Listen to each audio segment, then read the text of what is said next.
হ্যাঁ, concha TV বিশ্বের সেরা টিভি কনকা টিভি। এই যে দেখেন এখন অফ করা, টিভিটা অফ করা হলো। সেকেন্ড হ্যান্ড কিনেছি, তা এখনও ঠিক করে ঠিক করে চালাবো। কনকা টিভি এই যুগে সেরা টিভি কনকা টিভি।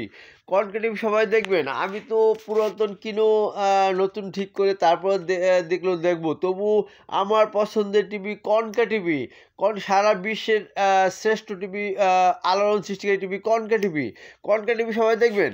কনকা টিভিতে শুধু জায়েজ অনুষ্ঠান দেখবেন, নাজেজ কিছু দেখবেন না কিন্তু। বিজ্ঞাপন দেখেন, যে কোনো অনুষ্ঠান, কোরআন তেলাওয়াত, হাদিস বা অন্য যাবতীয় যত কিছু দেখেন না কেন, যেটা জায়েজ আর যেটা নাজেজ সেটা যদি দেখে ফেলেন, তো সেটা শিক্ষণীয় করে আবার জায়েজ করে মোবাইলে পাঠাবেন, অথবা মোবাইলেই পাঠাবেন, ঠিক আছে না? জায়েজ করে, জায়েজ আবার টিভিতে পাঠানো যায়। তো জায়েজ করে মুভি দেখেন, যে কোনো এমন কিছু না যে কিছু দেখবেন না যেটা জায়েজও করা যায় না, ঠিক আছে না? আল্লাহ হাফেজ, আসসালামু আলাইকুম রহমতুল্লাহ।